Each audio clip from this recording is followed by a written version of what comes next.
So you got some kind of tormented experience for making this movie.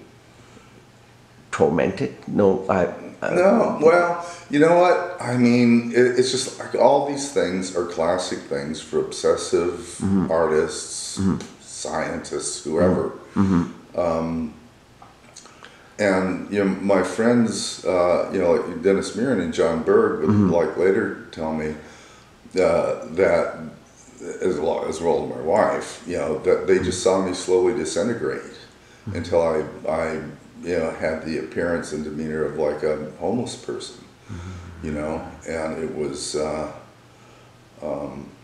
I was totally unaware of this, but then again, you read recounts of other artists. Beethoven was probably the most famous, where he would just be wandering, down the streets, in,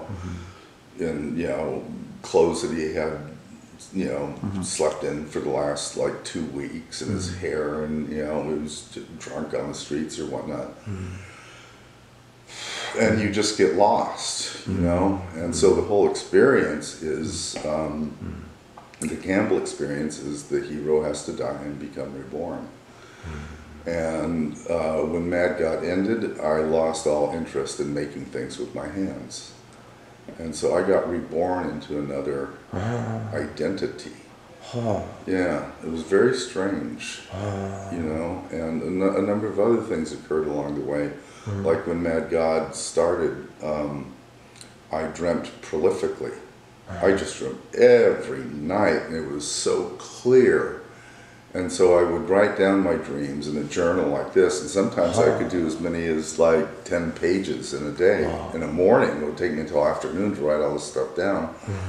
And after I'd accumulated a number of them, I went back, and this was not my intention. I was just started doing this, and it occurred to me to go back and read what I had done, and what I was able to dissect from reading these was maybe 50% of them were stories that had a beginning, a middle, and an end.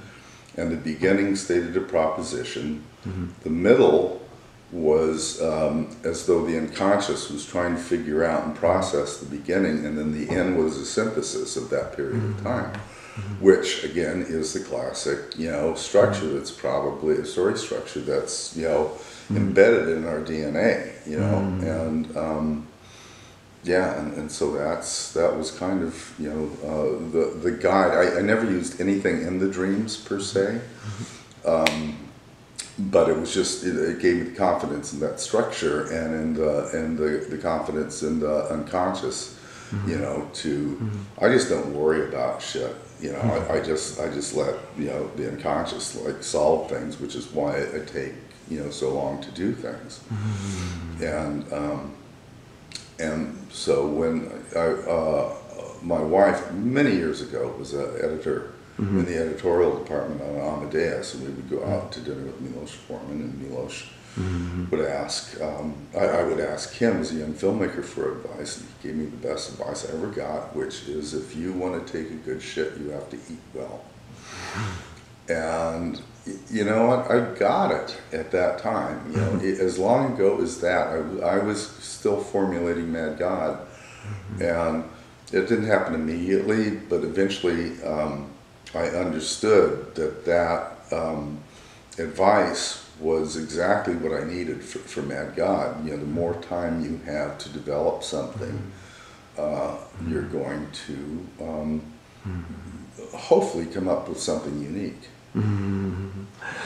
You said, whole things are from your kind of subconscious or, unconsciousness, but finally you, bring the whole things up to the, some kind of structure and story.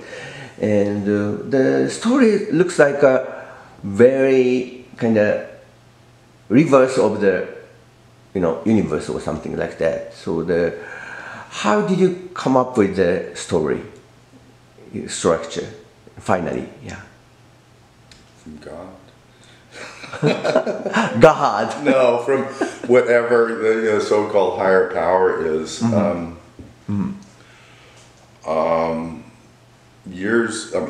Picasso in an interview once was asked how he created his work and what he was looking for, and he said, "I do not seek, I find."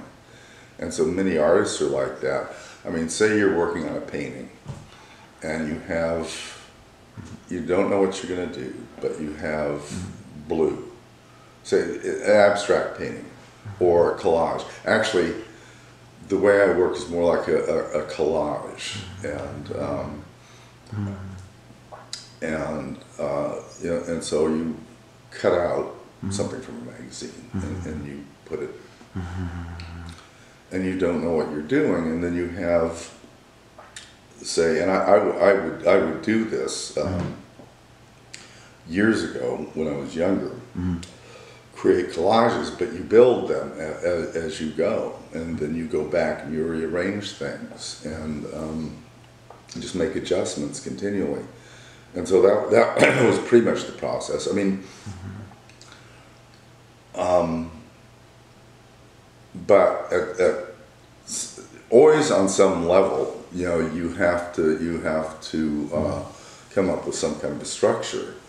So 30 years ago, I had about 12 pages of like an outline, and in those 12 pages, articulated the tone for the thing, and then when we started going, you know, into the process,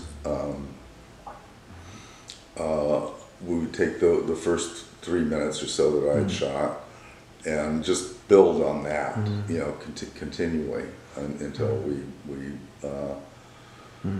yeah, and we did 3 Kickstarters that were the first 3 chapters. I still didn't know if I was going to make a feature. I didn't know, you know, what I was going to do with it. And you know, once we got to 45 minutes, I started selling off the artifacts in the studio to pay for it, and had a wealthy friend that donated me some money to complete it, and just, you know, bit by bit by bit.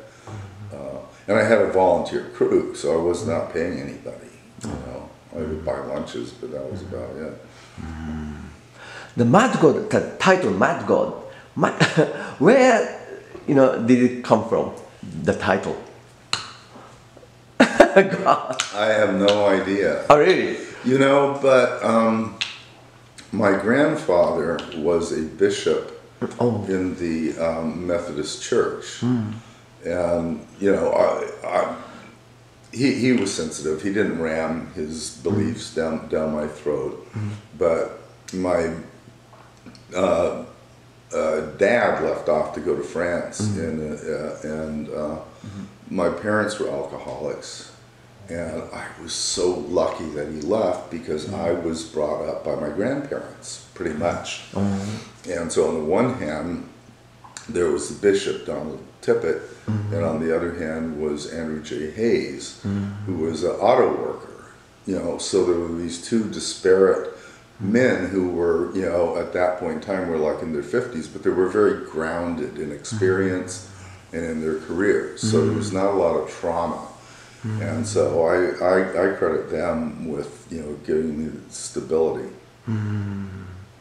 So in the documentary about you, and your wife said that Mad God means you. Yeah, she so said Mad God. What do you think? Is Phil. What do you think?